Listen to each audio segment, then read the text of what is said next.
বন্ধুরা, আজ পাঠ করছি লিও টলস্টয়ের একটি বিখ্যাত গল্প। গল্পের নাম সাড়ে তিন হাত জমি। বড় বোন ব্যবসায়ীর স্ত্রী থাকে শহরে, ছোট বোন কৃষকের স্ত্রী থাকে গ্রামে। বড় বোন এসেছে ছোট বোনের গ্রামের বাড়িতে বেড়াতে। চা খেতে খেতে দুই বোন গল্প করছিল। বড় বোন বলছিল শহরে থাকার সুযোগ সুবিধার কথা, বেশ বাড়িয়ে বলা, যাকে বলে গল্প দেওয়া। ছোট বোনও গ্রামে থাকায় ভালো দিকগুলো কথা বলেছিল। ছোট বোনের স্বামী পাখব সব শুনছিল। সে বলল, কথা ঠিক, ছোটবেলা থেকেই মাটির কোলে পড়ে আছি, তাই বলে তেমন কোনো অভাব নেই। অভাব কেবল একটিরই, আমার জমি খুব কম। জমি যদি পাই তাহলে কাউকে পরোয়া করব না, স্বয়ং শয়তানকেও না।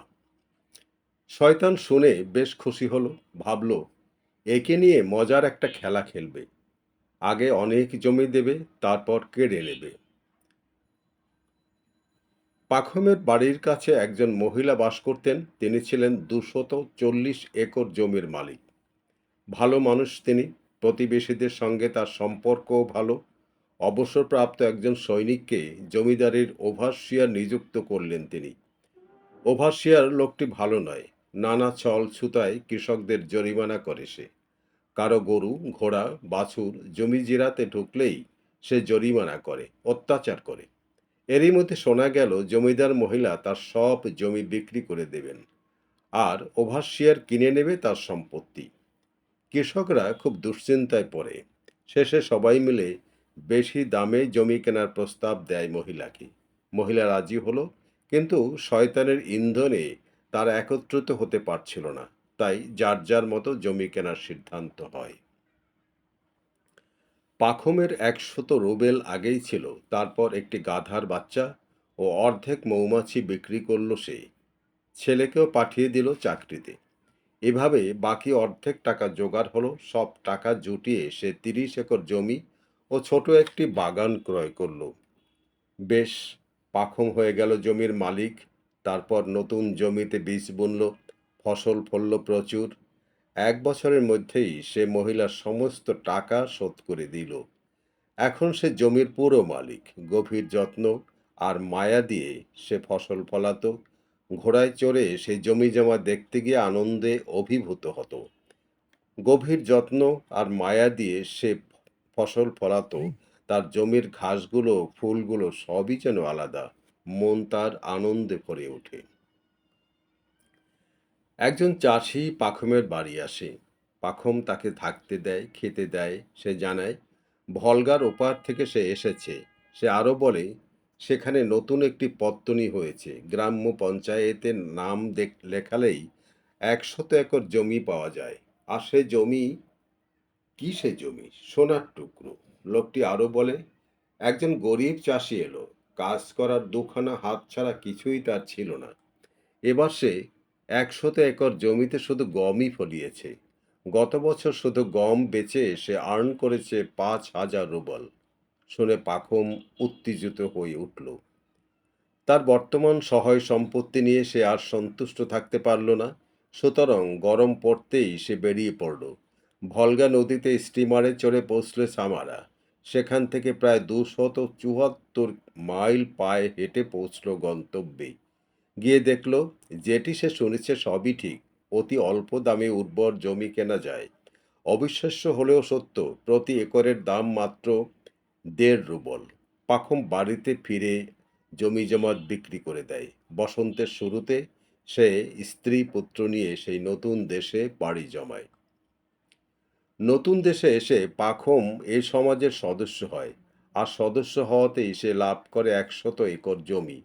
গোচারণ ভূমি তো আছেই। এখানে জীবনযাপন আগের চেয়ে 10 গুণ ভালো। পাখম নতুন নতুন জমি কেনে, ফসল বোনে, লাভ হয় প্রচুর। একবার তো 1,000 একর জমি মাত্র 1500 রুবলে কিনে ফেলার সিদ্ধান্ত নিল। কিন্তু এ সময় একজন মহাজন বাড়িতে এসে উঠে। সে জানায় অনেক অনেক দূরের বাস্কিটদের দেশ থেকে সে এসেছে। সেখানে জমির দাম খুব সস্তা। 1,000 রুবল দিয়ে সে 10,000 একর জমি কিনেছে। পাখমকে জমির দলিলটিও দেখালো। লোকটি আরও জানায় যে মানুষগুলো একেবারে ভেড়ার মতো সরল। আপনি অনায়াসে যে কোনো জিনিস তাদের কাছ থেকে বাগিয়ে নিতে পারবেন। সুতরাং পাখম কেন 1500 রুবল দিয়ে 1000 একর জমি কিনবে? ওই রুবল দিয়ে সে তো একজন জমিদারই বনে যেতে পারে। একজন মজুর সঙ্গে নিয়ে বাস্কিটদের দেশে যাওয়ার জন্য যাত্রা করল পাখম।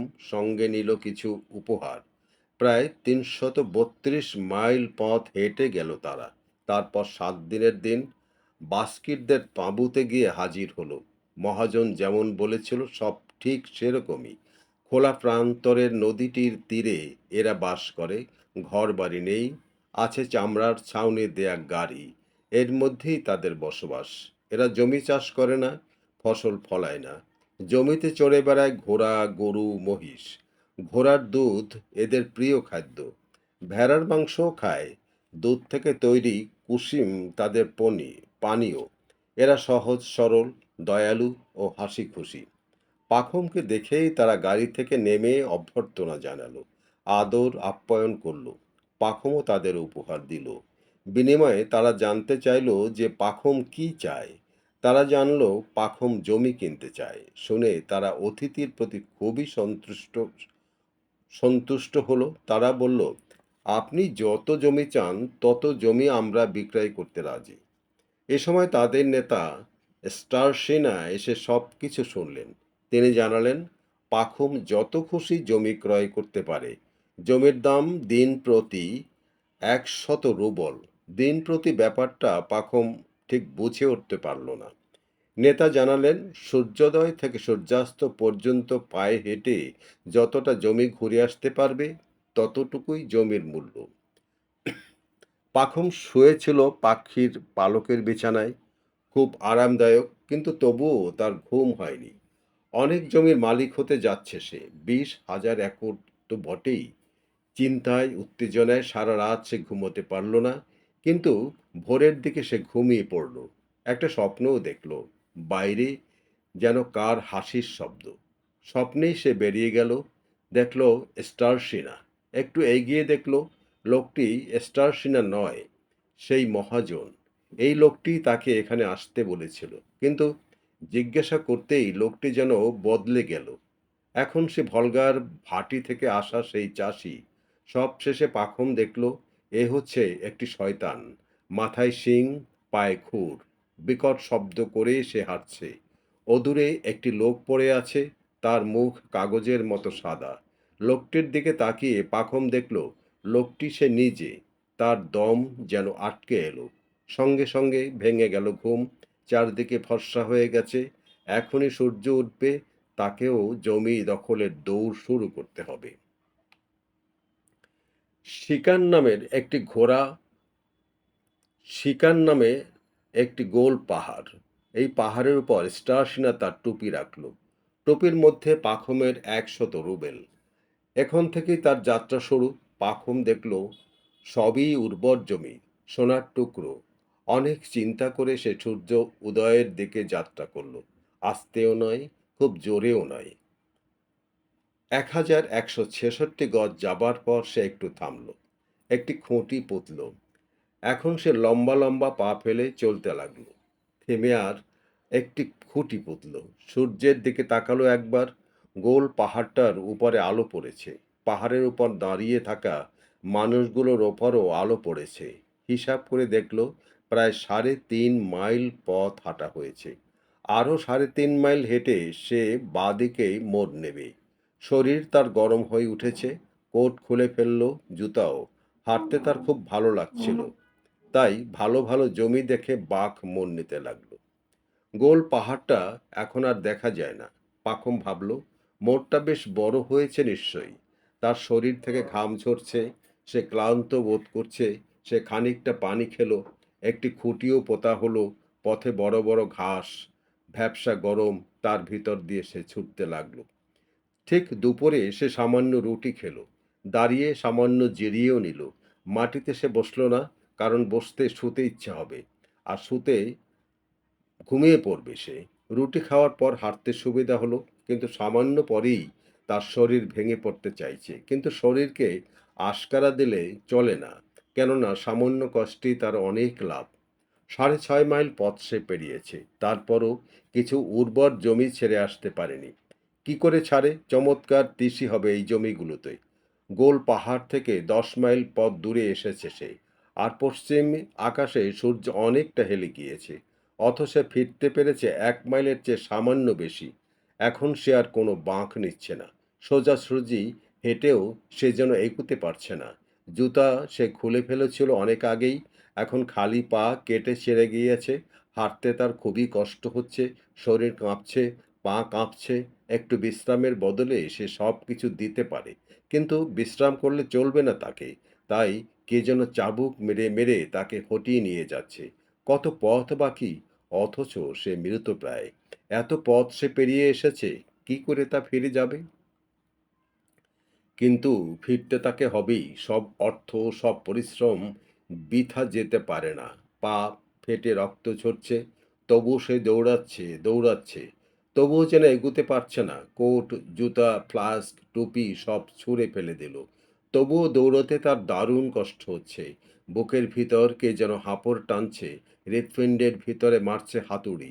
পা দুটি দেহের ভার সইছে না, ভেঙে পড়ছে। জমির কথা সে ভুলে গেল। নিজেকে বাঁচানোই এখন একমাত্র চিন্তা। সূর্য এখন অস্ত যাওয়ার পথে।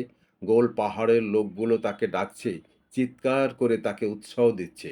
সে শেয়ালের চামড়ার টুপিটি মাটিতে পড়ে থাকতে দেখল। তার ভিতরে টাকা, তার পাশে দাঁড়িয়ে স্টারসিনা।